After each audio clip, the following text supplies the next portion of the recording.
The United States is known to be one of the most medically advanced countries in the world. It provides countless opportunities for its residents. With over 6,000 hospitals, the USA has the third most hospitals in the world. Furthermore, healthcare insurance in the United States is quite comprehensive. A person can choose their own provider, and furthermore, they can also choose the option of getting a second opinion from other hospitals or another doctor. With all these resources available to the residents of the United States, it is a quite logical conclusion to make that the healthcare system and the health service system in the United States is quite adequate. However, that is not the case. Both healthcare and health insurance in the United States is quite weak despite all the resources they have available to themselves.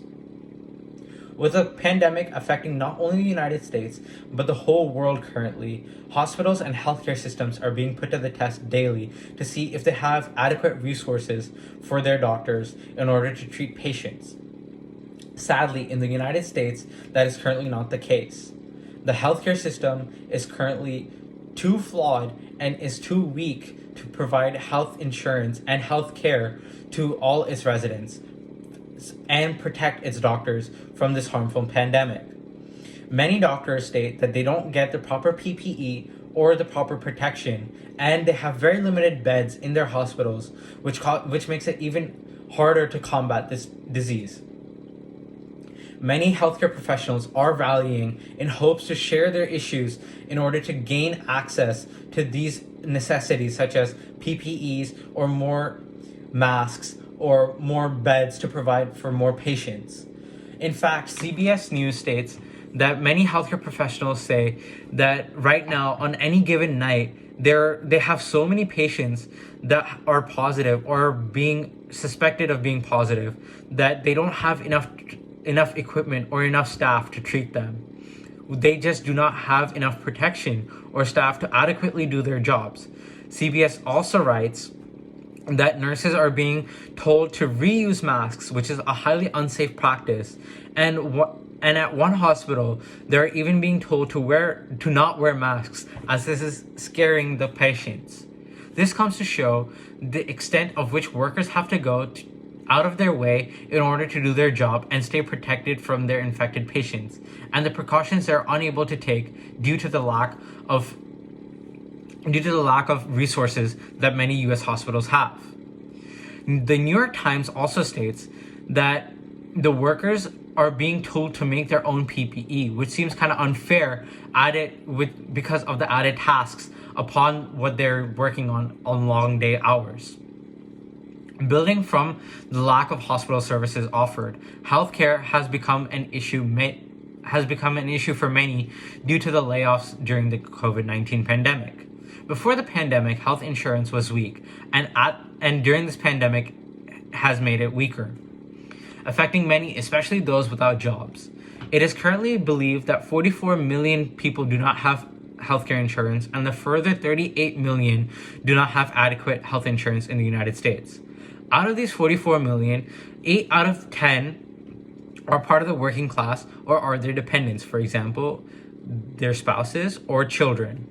Having no health insurance is a big problem because this means that people will neglect to get proper medical help in times like this or get a routine checkup for themselves and their children. And they will be unable to make purchases of prescription medication that they might need for pre-existing health conditions. In 2010, the Obama administration did implement the Affordable Health Care Act. This act was implemented in hopes to providing the millions of underinsured lower working class to gain health care. However, as of 2018, many researchers believe that the number of working age adults in the United States was either underinsured or had no coverage at all was about 87 million as of the year 2019 alone. The number has mostly been unchanged since the year 2010. That is the year when the Affordable Health Care Act was implemented. USA spends almost $2.8 trillion on healthcare in the year 2012 alone. However, that year, it is believed that 50.7 million Americans went uninsured, and a further 20 million is set to be uninsured this year due to the COVID-19 pandemic. Having a job in the United States provides the added benefit of healthcare provided by your employer. Due to the COVID-19, many have lost their job, and along with that, they have lost access to health insurance. So, some companies do offer COBRA, which is an insurance for people who have recently gotten laid off. But what about the companies that do not offer this? Many people part of the minimum wage working class do not have access to COBRA, and that restricts them from having health insurance during this pandemic. Furthermore, Medicaid is a possibility, but it does not apply to everyone. Medicaid has its own restrictions. For example, each state has its own eligibility to provide for its people. For example, each state can determine what income cutoff it will provide to, what working class it will provide to, and how many people it can provide to daily. This will affect families who do not have other options, as they will be unable to take care of themselves during this critical time. Furthermore, Medicaid does have a benefit finder which allows people to check if they qualify. However, the smallest thing can make you not qualify for Medicaid. For example, if you have a pre-existing health condition, you will be automatically disqualified for your eligibility in Medicaid. Furthermore, if you have too many dependents in your family that rely on you for medication, they will also be denied this access to Medicaid. The healthcare system, as expansive as it is, does not cater to everyone, because although there are many options out there, there are so many limitations and restrictions, and the easiest way to keep health insurance is to be employed. However, that is not always easy for many people around the USA. The cause for many people unable to afford insurance is the government is not taking care of undocumented immigrants while treating them as citizens in every other aspect. Most of the affordable health plans that are provided by the government do not allow for undocumented immigrants because they don't have a social security number to apply, which they do not have. There are approximately 10.5 to 12 million undocumented immigrants in the USA today. Out of these 12 million, almost 11 million pay annual federal taxes. If these people are part of a tax-paying class, then it is highly unethical to not include them in government-funded health plans. According to the New York Times, there are almost 5 to 6 million undocumented immigrants that do not have health insurance.